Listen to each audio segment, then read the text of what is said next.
Hi my friend, it's Pat Sloan here. So today is Peace and Quilt Day, and there we go. There's what we've done so far up on the wall, and we're going to go through the blocks for this month of July. It is also today your chance to do something.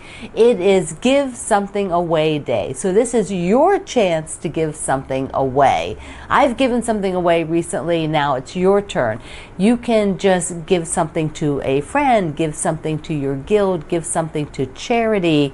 But today, give something away. So I hope you have fun with that. I hope you give away something special, or just something you're not using anymore. You can give it to a charity or, donation place where somebody else might use it. So I'm going to give you that challenge. Give something away today. It is your chance to do it. Okay, let's first look at Peace and Quilt. So Peace and Quilt is from Celebrate the Quilts by my friends Lisa Alexandra and Susan Aki. We are doing the one sampler that's in the back here, the Peace and Quilt sampler. So there is the diagram for it. So every month we're assigned a couple of blocks. Now this book is jammed, literally jammed with information. There's a whole bunch of blocks, and the patterns give you directions for the blocks in multiple sizes. And then there's multiple quilts made showing the blocks, some with just one block, some with just a couple blocks, some are a sampler like what we're doing, which is also on the cover quilt. So there you can see a whole bunch of quilts stacked for the book. Okay, so we have a guide, and the guide says this week that we are doing the evening hourglass, and the dandy star. Now you've already done a dandy star earlier. That is the star that's in the center of the first block on the far left. So let me show you in the book the patterns, because I found that this week you have to concentrate a little bit on where they are based on the coloration of my diagrams. So here is the dandy star. So it's a star with the side pieces, and then the hourglass block is this guy, and they all have multiple sizes there of cutting directions. So this is the hourglass block. Now what I did is I'm just go to the computer, and I have the diagram, and we're going to look at the placement on the diagram of these blocks so that you can see where they are. Let's go. Okay, let's take a look at this. The evening hourglass is this particular image right here. Here is 1/4 of it. Now I am going to show you that in person and let you see this. It really looks different than what is in the book, and so the colorations are different, but it is the same block made in 4. 1, 2, 3, 4. Whoops. And then here is the larger dandy star. Also, again, the coloration on my diagram, it does not look like a star. Here's the smaller dandy star. And my coloration I made more similar like this on my smaller one. So you'll be able to kind of see that better. But now let's take a look at my actual blocks. So now you know where they are. Star up here, star down there, and then the hourglass, there are 4 of them that makes that block.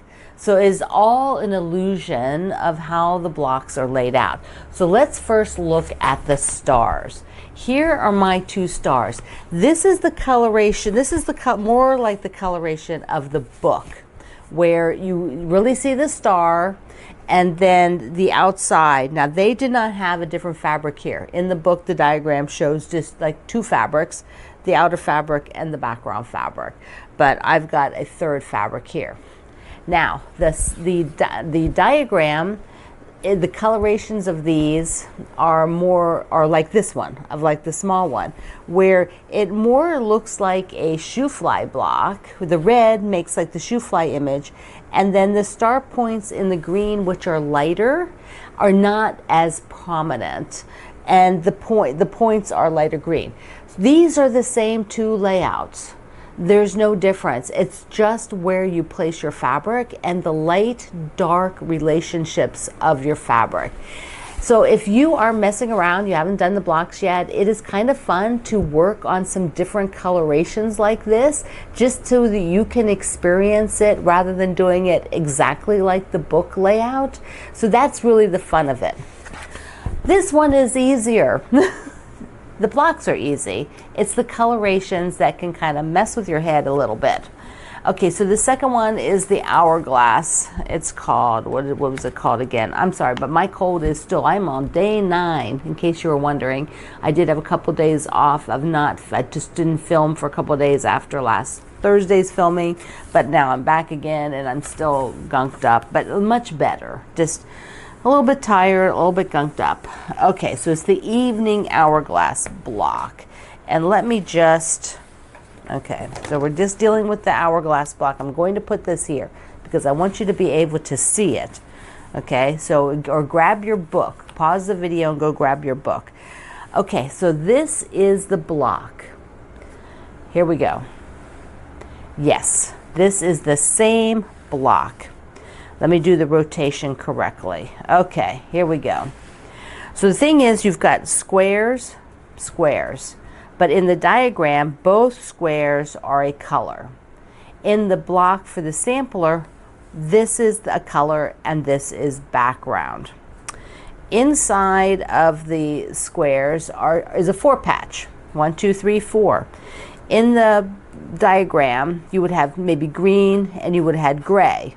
Instead, in order to give this what I think looks like a tulip, you know, like a flower, in order to give that effect, this is background. And then you have half square triangle and half square triangle. In the book, the half square triangles have a color on this side, not the background. So you see how different that is? It looks so different, and it might be a little tricky to see it in the sampler. Like looking at the sampler and trying to find it in there, you might feel like this is a little bit tricky because it doesn't look the same when you color it differently. And then this will have 4 of them for the quilt, and when you do 4, now this is bigger than my design board, so I'm going to hang it over the edge a little bit. So when we do this, we're going to get a block that, oh, we got to change coloration here. Okay, there we go. So I've got dark and light so that I get another 4-patch image in the center. See? 1, 2, 3, 4. So there we go. And that is this Hourglass Block right there. Whoops. Right there. Okay. Look at that. That is crazy to me. And I've made a lot of blocks and I've done a lot of fun colorations, and this is still incredibly crazy to me. This looks so good. And it's the same block. Okay, I'm going to go ahead and put it up on the wall. Hold on. Before I put them on the wall, I just want to show you, when you look at this, at first glance, this looks like a rectangle, but it is not. There are actually 2 colors of squares here, but they don't have a black line around the squares. And the colors are so similar that when you have to kind of look a little bit closely, but they're 2 different colors here. And so if you want to mimic how that dark is laying out here, you need to make these super, super similar to each other. Mine are not that similar. You know, they're just not. Let me pull out. I would have had to maybe have, you know, used one of the, like this dark would have gone over here rather than not in the middle for it to mimic this. But I wanted it to be a little bit more symmetrical, so I have the darker here. But even still, if this had been over here, these would have had to have a second one similar to this and very much the same lightness, but maybe just a different print, and then it would give you that effect of the rectangle. All right, let's look at them on the design wall. Here they are, the 4 together, which looks so different than what's the drawing in the book. So, you know, just focus, if you want this flower look, focus on your colorations. And then the star, and then the little star.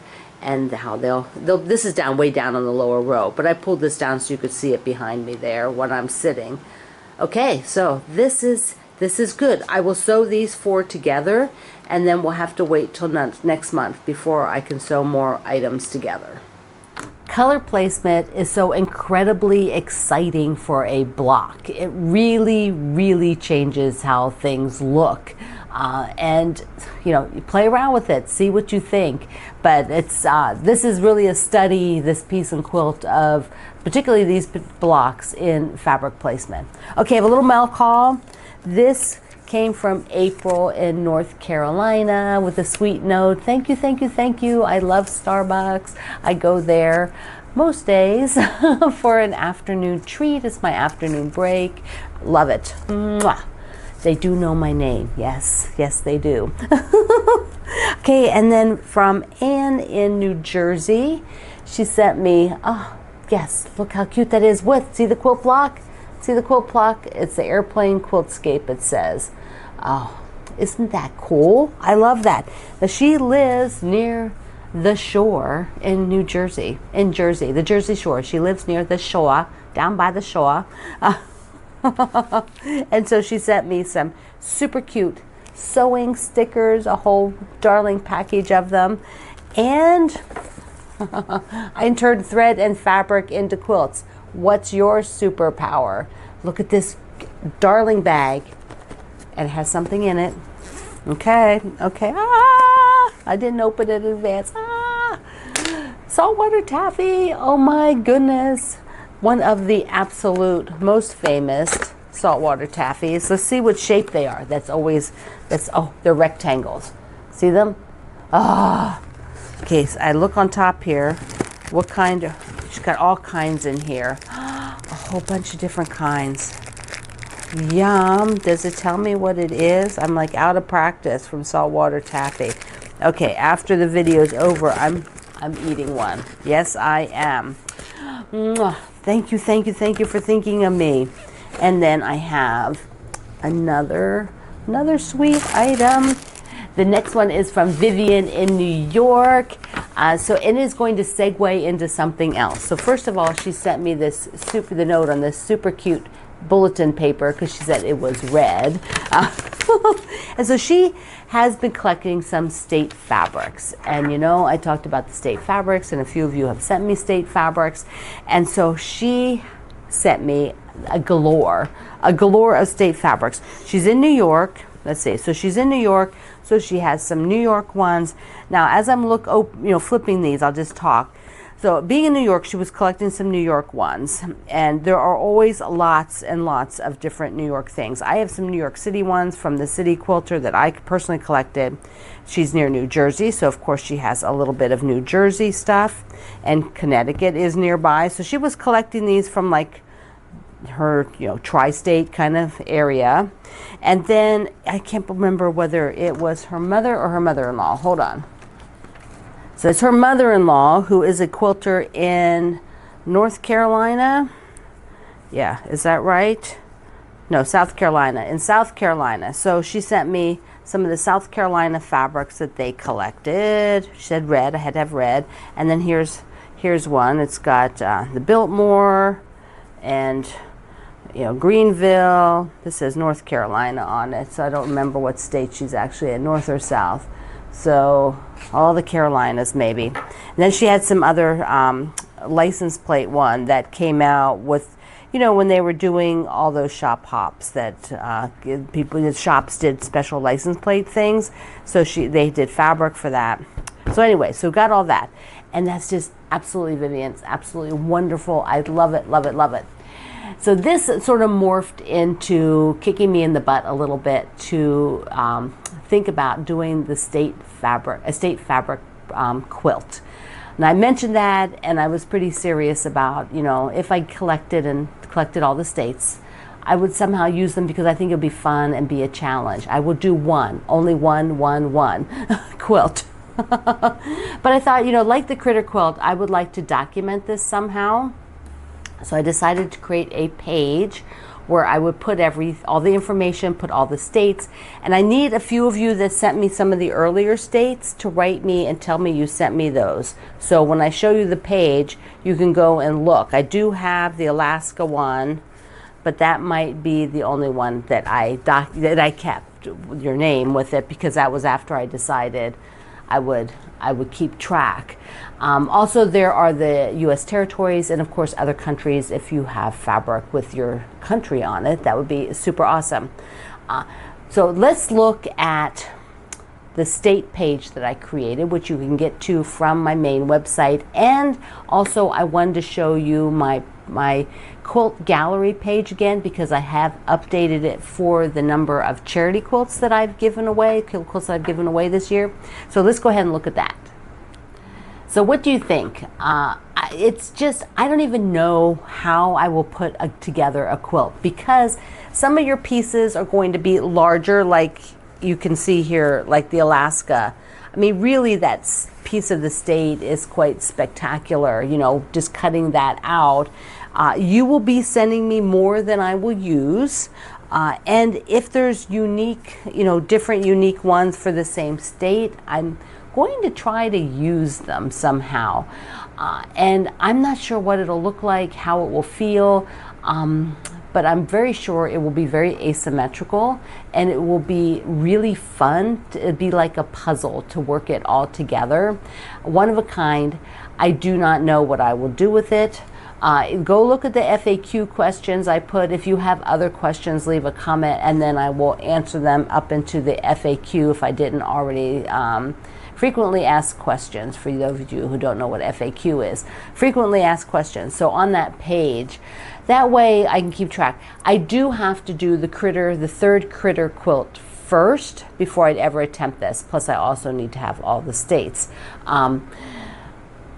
The critter quilt, I am going to pretty much reboot that one, get it going, well, reboot it, start it soon, because I would rather do it now and have it done so that I can go on to new things, because it's been sitting there a long time just waiting for me to be motivated, and I can't have a lot of stuff on the design wall for several weeks.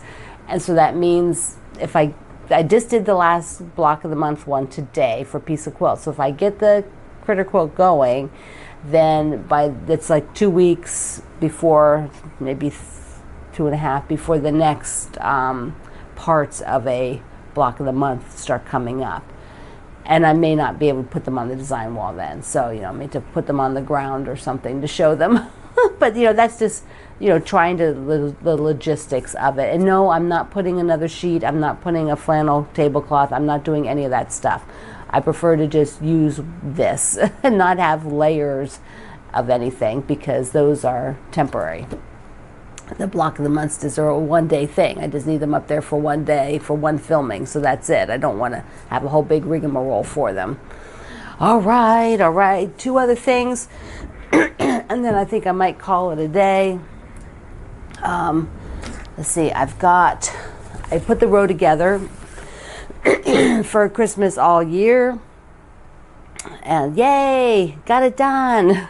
Remember, if you missed this last week, Wendy gave us the layout directions for the little spacers that you need between things, like the spacers between the stars down here and above and below this gingerbread boy.